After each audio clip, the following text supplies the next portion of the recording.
This episode of Behind the Video is brought to you by the Independent Media Network. The Independent Media Network helps journalists and content creators create their own jobs by building sustainable online businesses. If you're an unemployed or underemployed journalist or content creator, visit imnct.com for more information. Hey everybody, welcome back. We are back for Behind the Video. This is episode number 61, and joining me as always is my lovely and talented co-host, Tim Street. Hey Tim, how are you today? What's happening in Los Angeles? It's just it's a beautiful day. I'm outside enjoying the weather. I still can't get used to your command center there at Behind the Video HQ. It just it's massive. It grows and grows, and my wife is grateful. By the way, John Fannon's joining us also from he's from Framingham, Massachusetts. He's a musician with used to be with the band New England, and he's now got a solo album out that he's basically self-marketing. We really were interested in hearing about what he's got, so we'll hear from him in a few minutes and kind of talk about the music industry. We spend a lot of time talking about video, but not necessarily about music, so we're going to hear more about that. But yeah, Tim, this thing has been growing as like a, not like a weed, but more like a one of those invasive plants. So yeah, it looks like a bed of weeds and cables and boxes and junk. It is getting to that point. I want to be able to consolidate, because part of the problem is that you make it look so easy, Lon. It is, and you know what? It's a matter of just hooking things up together. And it's funny, when I was in junior high school, I think I told you this, I had a cable access show. And we didn't have a lot of things to work with. So it was basically you had a camcorder and then you had to hook it up to stuff and try to get things to work. And so this is really working within the limitations of the hardware I have. And so for the podcasters who are listening to the show, Lon has a shot of 3 laptops. There are about 4 or 5 boxes on his table and cables everywhere. Yes. it does not look like a streamlined process at all compared to the old days of us just flipping open the laptop and doing a Google Plus Hangout. Yeah, it's been a little bit of work to get us functional here, and and this has been a good exercise, because the fact is it is possible to do it. Right now there are needs to have additional pieces of hardware. So we've got this computer here is the streamer, and then I've got 2 boxes here from Blackmagic that actually reduce the need for an additional computer. You guys are in on this one, and then all the web sites that we're going to be talking about, I pop up on this guy right here. So there is still a little bit of stuff you have to hook up to it, but my next thing I want to try to find is a box that will do the streaming components. I don't need to have a computer dedicated to that task, and that'll reduce wires and make our lives a little bit easier. So we'll see how things come together here. So, but I did want to, first of all, before we get into John, talk a little bit about 2 stories that came up between this week and last week. The first is hyper-local news taking a big, I don't know if it's a big hit or maybe more of a correction, with Patch.com laying off about half of its workforce and shuttering probably half of its sites. Tim, do you have a Patch.com out in Los Angeles? We probably do, and I want to say I'm somehow tied to Patch, involved with Patch in some way, but I never used it. It was just one more thing for me to pay attention to. And it's part of AOL, right? It is, yeah. So what happened was Patch started, it was actually a Googler that started started Patch.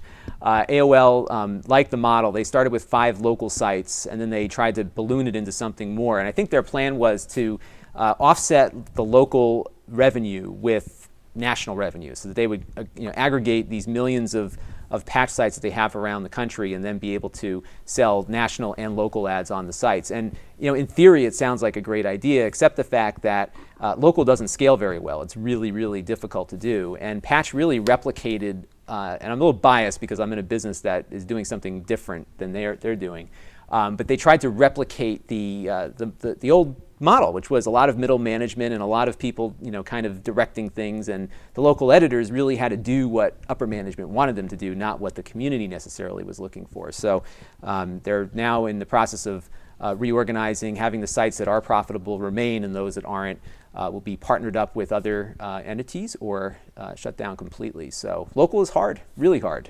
Local is hard. There's also global local, and this is something I bet John could talk about, even though he doesn't realize it yet. But as a musician, let's say you play an instrument. John, what instruments do you play? Guitar is my main instrument, but I play all kinds of instruments, a lot of So, keyboards, bass. so as a musician, do you have friends that may be professional, semi-professional, that are into guitar that are scattered all over the world? Yes, absolutely. And do you have certain manufacturers or suppliers of guitar parts or accessories that are scattered across the world? They are, I would have been more involved, with that years ago, but I certainly, I deal with like music stores, whether it's in LA or Canada or New York. Right, right. And so that's a global, local, if that makes sense. Scuba diving is the same way. So there will be scuba divers that know that there are certain dive places that are great, or there might be a dive gear company that's making a certain new gear thing that's of value to the scuba diving. So I think local needs to be approached in a new way now, so that it's not only about your local news. Oh, I heard gunshots in the neighborhood. Was it firecrackers? Was it gunshots? But also, how do I find this new, tuning device that is so cool? It's part of my iPhone. It's an app, and I can tune my guitar with my iPhone. It's pretty crazy. Very crazy. And it's all niche. It's all niche and finding locality. So John, we wanted to bring you into the discussion here. And now you were part of a top 50 Billboard charts band at one point, right? I mean, we were a world, classic band in the late '70s, early '80s. And that group was New England, right? That was New England. Our most famous song was "Don't Ever Want to Lose You," which was a top 40 Billboard hit, and which was pretty cool that it got even to there because it was a power rock kind of song in the days of Kenny Rogers and Donna Summer being on the radio. And describe like what the industry was like back then. I mean, what was you got signed, right? You had to work hard. You got discovered. You got the record contract. You had the tours. You opened for big bands. Then you became the prime act. And what was that like? I mean, was it easier? Was it harder? What was it like? It's much harder. Everyone didn't have a recording studio in their basement. If you didn't get a record deal with a major label, you had no career. So it was a huge accomplishment to get to that point. We did record demos to attract the record companies to the band. The way the magic really started happening for us was this guy by the name of Rick Aliberti saw us in our rehearsal hall in Braintree, Massachusetts. And he was vice president of O'Coin Management. And O'Coin Management was a world, speaking of world and global, a global management company. And his most famous artist was Kiss. And so then Bill O'Coin came down to see us. He loved the band. Paul Stanley of Kiss came down to see us. Then all of a sudden we had not just record representatives, but we had presidents of record companies coming down to see the band. People like Clive Davis, who, they can't be a larger icon from the business point. But anyways, and it just all started happening. We got signed to a label. It was Infinity Records, which was a boutique sort of super label that MCA had started. The record came out. It just hit the charts. We were on a national tour with Kiss, and our career just started. Wow. When we were younger. Everything lives on the internet, doesn't it? You can never escape it. Absolutely, and you just sort of found that and picked that right up. Yeah, it did. It comes right up there. So that now, how did marketing work back then? So, and it still works to some degree like that now. So it's not like it's completely dead. But you were signed. You had all that work to get to that point. Now you're a signed band, and I guess they would give you a cut of whatever you sold. Yeah. A very, very small cut, probably, right? It was a very small cut. Yep.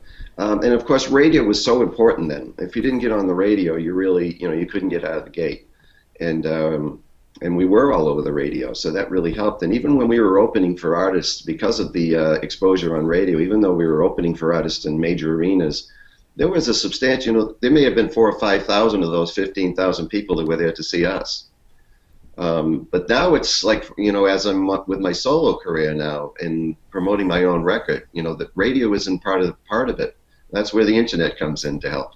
And right, and it's a lot more niche now, right? So Tim and I were talking last week about television ratings and how back in the day a network show like Who's the Boss or The Love Boat or something would get 25, 30 million viewers because there was this small group of gatekeepers kind of saying, all right, here you go. Yep. Now you're finding yourself in a very different scenario. So you have the solo album. What's the album called? The album is called Saved All the Pieces. And you can find that at johnfannon.com, I'm assuming, right? You can find it on there, and then also on iTunes and Amazon, and the new term that I've learned is digital stores.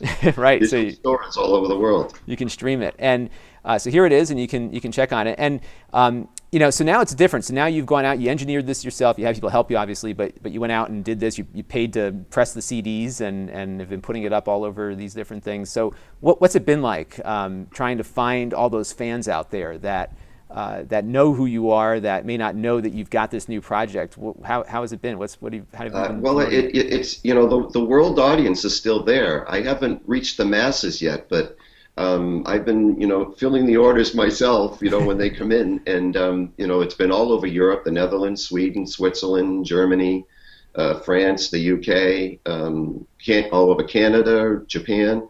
So they're not big numbers, but people are finding me through the social media. And just Googling around, and so that's what I'm reaching so far. Now I need to get to more of the masses. Are you finding people are associating you with other musicians? Because I always find that's a way that discovery works. If you like this band, you may like this. That is part of it. I think so far the people that are discovering me or rediscovering me are New England fans, and so that's probably the primary thing right now. But now the music, and it's been getting some great reviews. The music is some of my earlier roots. It's very Beatlesque, with some Pink Floyd thrown in there, and then of course just some of my own stuff. So speaking of relating to that, though, I am on this Django Radio, which is an internet radio station. And the way that works, you sort of pick the groups, the stations that you want to be on. So kind of what you're saying. So I'm targeting myself to Pink Floyd stations and the Beatles, and I'm reaching thousands and thousands of people, and hundreds of them become your fans. It's very interactive. But the downside of that is that I'm discovering is in this world they don't buy records. That's their source for music. They may love your music and they want to tune in and hear it, but they don't buy it. Yeah. That's sort of the internet radio people.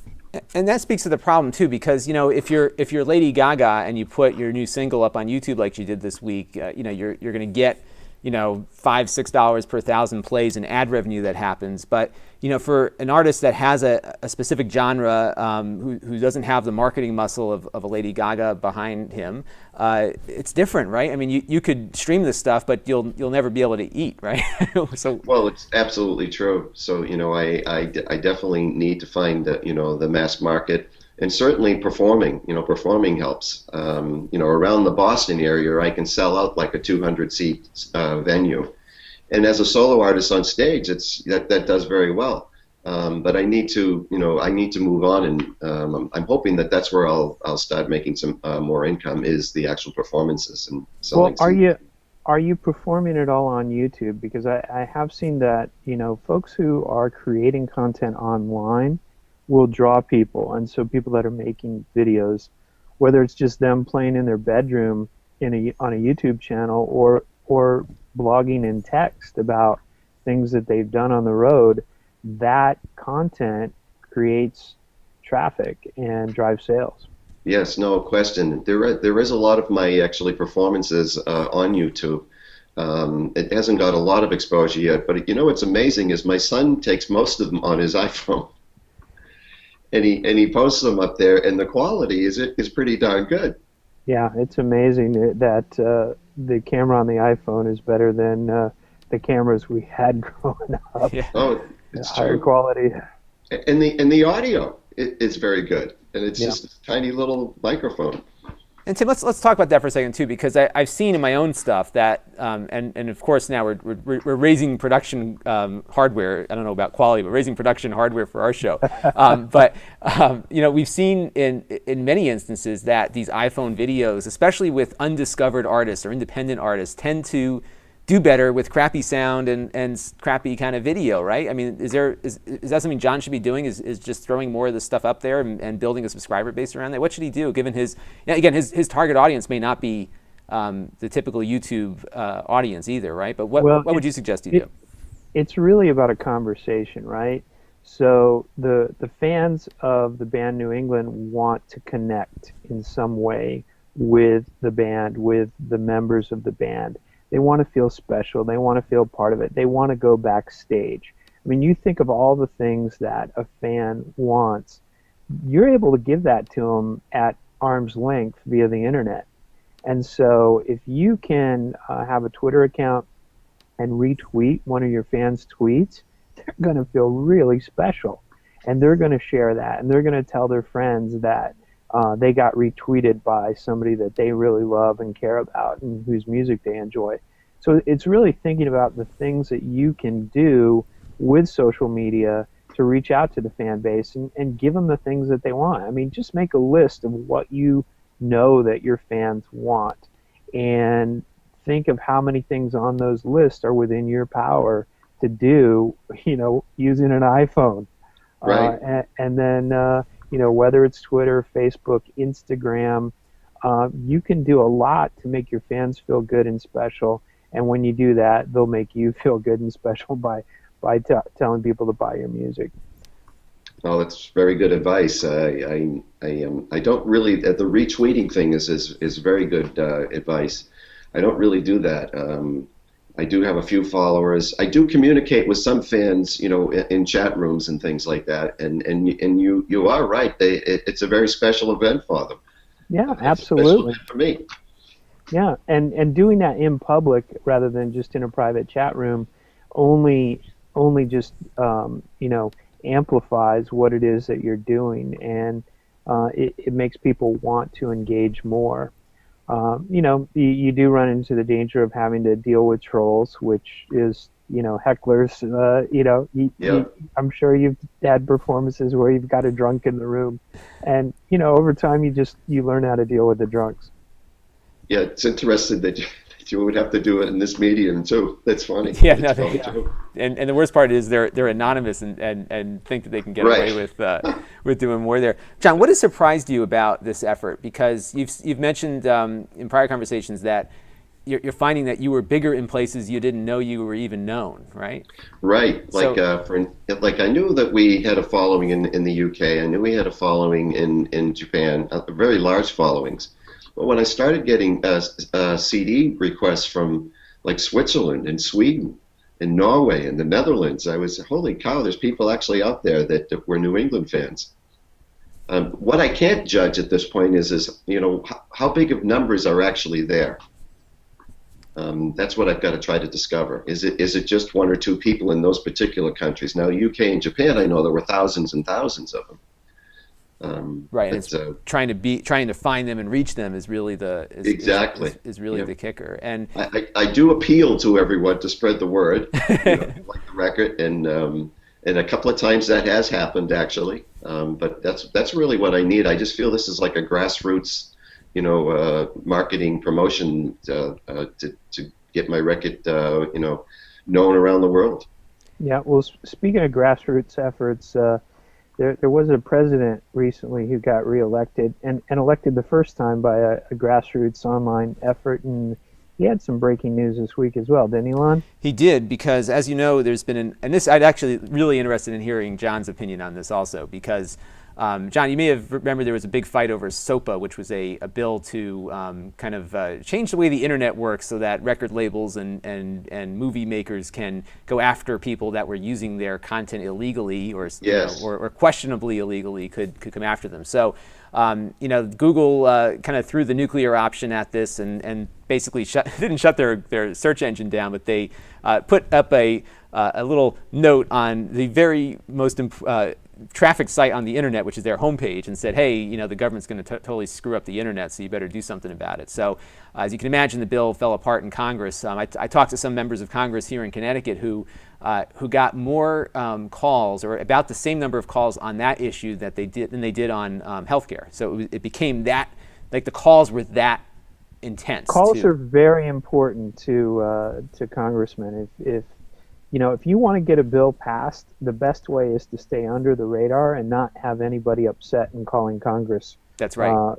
But if you want to stall a bill, just get everybody you can in social media to start calling congressmen, because they don't like it when the phone rings. They don't. And what's happening now, you may have to pick up the phone again, Tim, because the Obama administration now has been working on how to solve this problem, because there are legitimate issues of piracy here that people are, especially in Asia and other countries out in that direction, where there's a tremendous bootleg market going on for Hollywood movies, and that's a chief export of the United States. So we shouldn't take that lightly, that there are very illegal activities going on. The problem is that there's been a very broad net in trying to criminalize activities that are more innocent in nature, and the Obama administration had put together a task force to kind of look at this issue and try to find some ways to build some compromise. And one of the recommendations they're making is to have unauthorized streaming become a felony, which, according to the Huffington Post, is the latest thing that they're recommending. And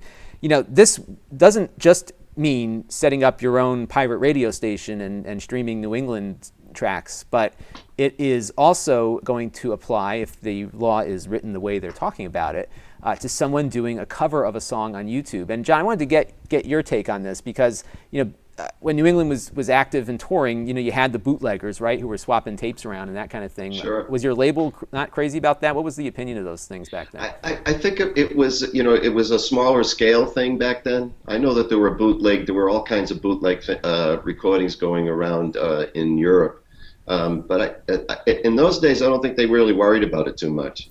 And now, but now it can really eat into your potential sales. It could, and that's especially for an independent artist like yourself. That's really that every sale counts. The other component here again is those covers. So how many bands play a cover at a local bar and not pay the royalty? What's happening now is that a lot of musicians like Justin Bieber in particular get noticed by covering other songs on YouTube, which would be apparently a felonious act if the law passes. So. What about covers, John? Like, how do you, what's your comfort level as a musician and someone that's been in the industry? What's your comfort level with, a fan doing a video, singing your song? Is that bad, good? I guess for me, I think it is. I think it's just more exposure. But I could be wrong. But someone sent me a link the other day of a Japanese club band performing New England songs. And it's fairly recent in the last few years. Really? So it's just a band. So some video from a club in Japan and a club in Tokyo somewhere. Right. And they're playing New England songs.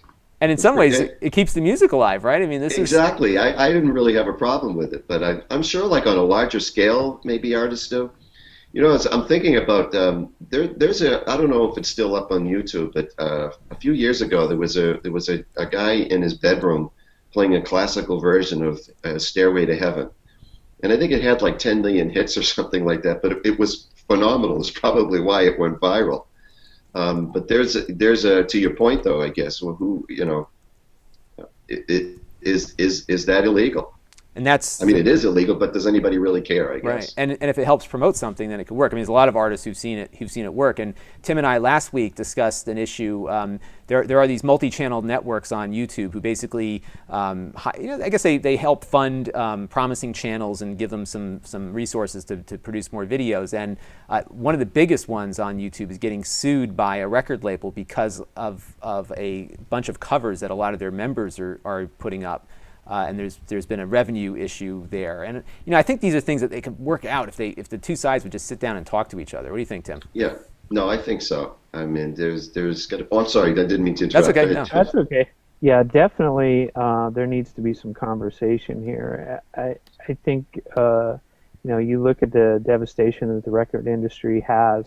If they would only talked with Napster in the first place, we'd be in a different world right now. Although I must say we probably wouldn't have as nice of phones as we have, because the whole phone industry, in my opinion, is built off the fact that the record industry failed. So I don't think Apple would be as strong today. They were not in great shape in the early 2000s, and the fact that they had the iPod that pulled them in a whole new direction. And that was because the record industry failed. They were able to come in and pick up the pieces. So there's a lot to think about there as we move forward. And, taking a look at the different YouTube channels that are out there, a lot of them are music related that are in the top ones, as well as video games. That's right. I mean, a lot of it's streaming other people's stuff, whether it's a game thing or singing a song from someone else. And topping YouTube this week, of course, though, is Lady Gaga. Neat thing here. This is something for John to think about. And John very smartly has on his YouTube page, he has his first single from his album up as a audio-only YouTube stream, and that's what Lady Gaga did here. I mean, this we won't play it because we'll get thrown off YouTube right now, but there is still copyright enforcement going on, guys. But she's got 12 million plays of this track, which is her latest single, and I would imagine sales are probably pretty good, but I think a lot of people now are streaming this stuff, Tim, right? I mean, this is kind of neat that this is where kids are getting their music from now, right? Yeah, definitely. I would not be surprised to see some type of playlist that you can program and just listen to YouTube songs, and that defeats the whole purpose. The artist isn't getting paid, the commercials aren't being consumed, so it'll work itself out. But I think there's going to be a time we still have a lot of fits and starts to go through. And it's just interesting how there's like this. Initially the response of the record labels was to sue the crap out of YouTube, and now it's let's just put the singles up there and see where it goes. And John's done that. In fact, John's gone a step further here. He's got animation running in his still. So this is John's first single. We'll actually play it at the end of the show on the recorded version.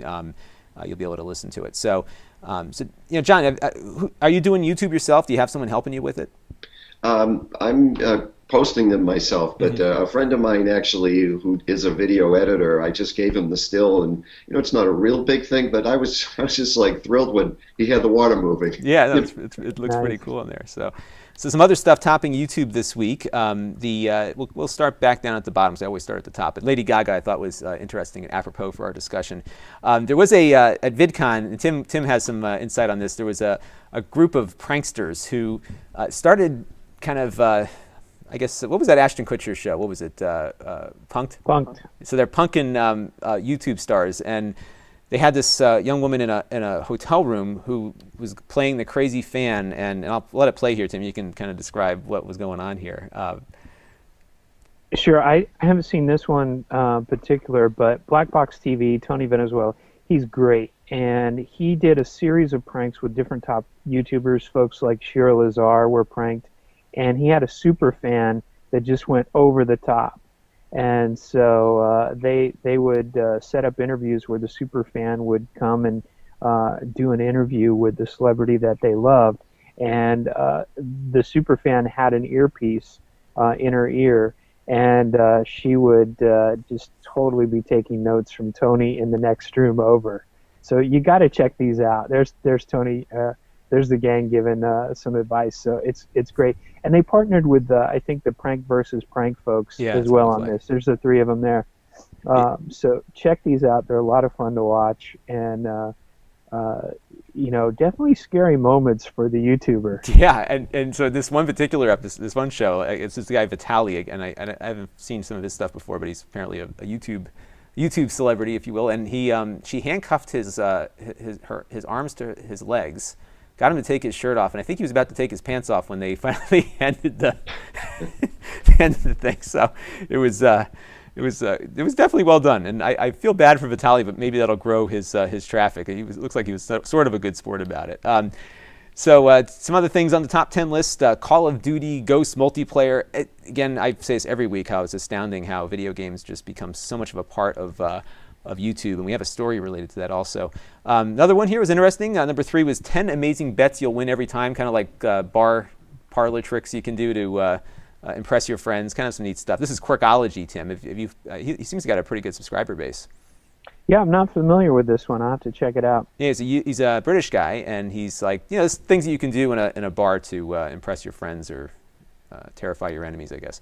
Number 2 is the Grand Theft Auto 5 gameplay video. So that's Grand Theft Auto 5. They're brilliantly marketing this one, releasing little snippets of video over time, and we'll see what happens when that comes out. I really can't play these games anymore, Tim. I got a baby in the house. I don't want her to look at this, her father carjacking people. So we'll have to wait for her to fall asleep or something. But pretty neat there. So moving on to some YouTube news. PewDiePie, another gamer, is now the top subscribed YouTube channel.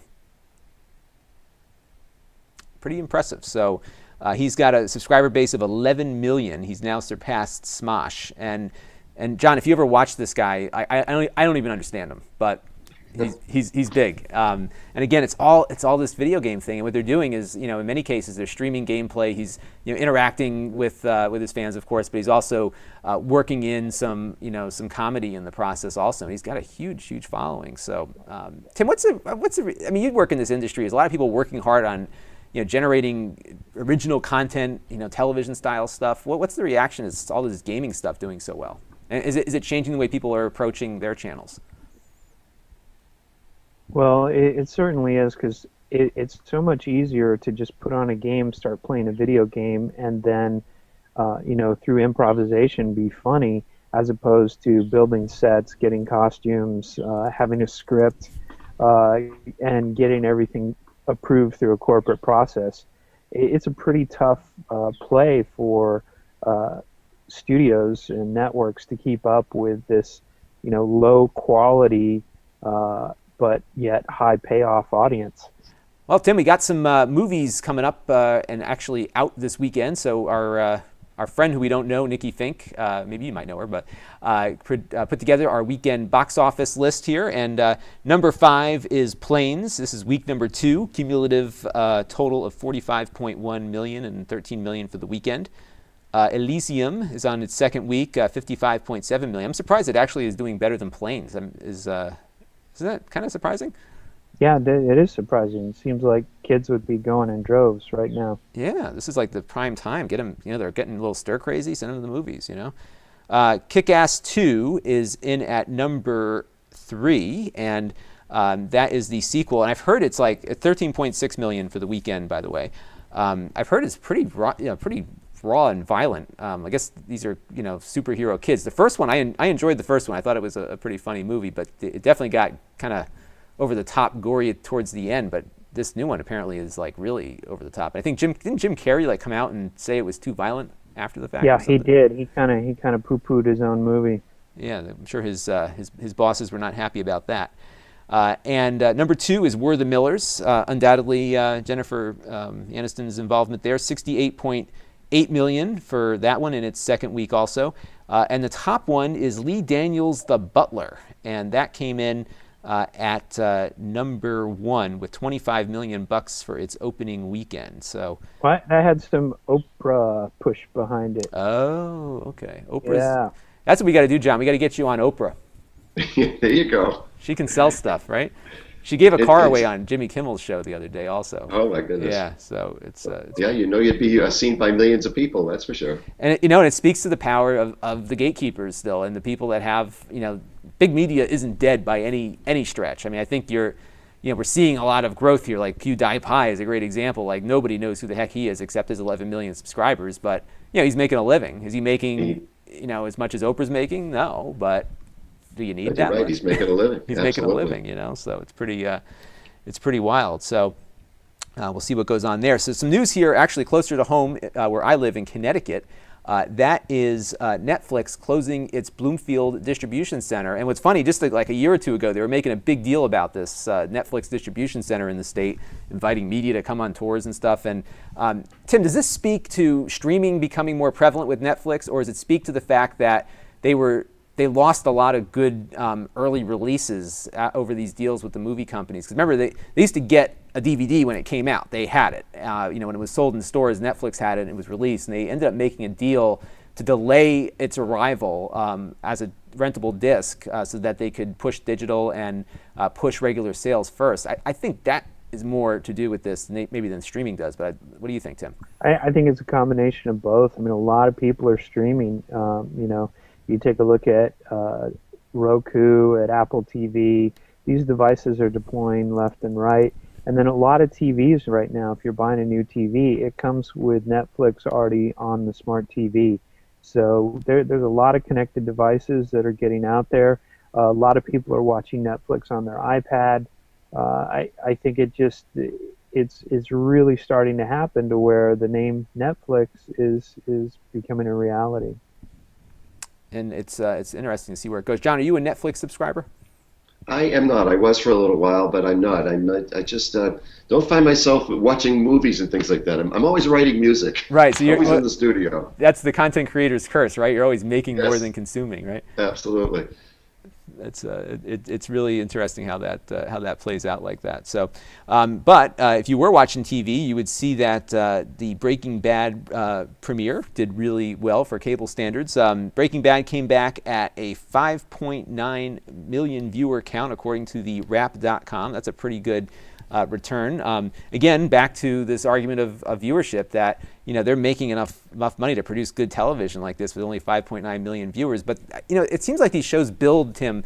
They kind of build an audience that continues the revenue streams. So, for example, Doug in our chat room just started watching Breaking Bad after it's been on the air for 5 years this week. So they're making money from his viewership too, right? Yeah, absolutely. I mean, the great thing about on demand is that you can get an audience far after the show's been produced. Now, that's good and bad. It's a double-edged sword because you may bail on a show and it goes away if you look at Arrested Development, and then it builds a following online like it did on Netflix, and so they brought it back. Well, in most cases, that's not going to happen. Because the chances of you getting the cast back together is just not a reality. But I think we're going to see a lot of change, a lot more change in this. But it is exciting to see these audiences build and build on different platforms. Yeah, and it seems like there's a platforms that are appropriate for different areas too, right? I mean, some things work better on YouTube. You wouldn't ever think of Breaking Bad putting back episodes on YouTube for free, right? I mean, it's an appropriate venue for the appropriate thing. So, well, we will keep an eye on that. And John, that's one thing to think about too. Is Doug in our chat room just pointed out that there's people doing on YouTube and Google Plus and even in Second Life, which I had not even thought people were still using, of doing live concert events where you get your fans together, let them know, hey, we're going to stream this live on Google Plus or whatever at this time. Come in and be a part of the concert. Daria Musk is a young woman from Connecticut, actually, who is building a music career around that. She was lucky enough to get into Google Plus very early, and that kind of built it up. But that's something to consider too. Is doing a streaming concert or something that you can certainly build an event around those international fans and just trying to find the right time. You might have to play at 2 or 3 o'clock in the morning right. No, it's classic. to make That's it work. That's a great idea. Absolutely. Or you could even stream, a show that you're doing one night. If they have enough bandwidth at the venue and they're okay with it, push it out there. We actually did stream. I was playing Club Passim June 22nd. It was actually my CD release party. And there is they do stream shows with your permission from Club Passim. So that was streamed, but that didn't all come together till so late that we couldn't get the word out to people that it was actually happening. Yeah, there is a notification time that you really have to put into this stuff, and we found that with this show too that we try to get these event notifications out about a week or a little less than a week ahead of time, so people can know to do that. The nice thing with Google Plus is that it'll send out an email to people to remind them. The challenge, of course, is that not everyone's on Google Plus, so you got to go find them on Facebook or find them, whatever social network in the home country is the prevailing one. You've got to kind of track it down. So it's all a matter of just building up those social contacts. And related to that is our pick of the week, and Tim has something called Tug. Tim, you want to talk about Tug? This is kind of interesting for movie watchers. I'm totally blanking on Tug right now. Tug was the film thing you sent me that lets you build an audience around a movie that you'd like to see playing locally. Oh, that's right. Yeah. So let's say that you want to have a whole bunch of your friends, and I don't know that this particular movie is available on Tug, but recently I was invited to a party where somebody found a VHS recording of Ghostbusters, and it had all the commercials from the 80s in it. And so they had a party around it. And if you wanted to have a theater rented out in your hometown or some other place, you could get a movie, let's say Three Amigos. You wanted to have everyone come watch Three Amigos at Halloween, or a scary movie at Halloween.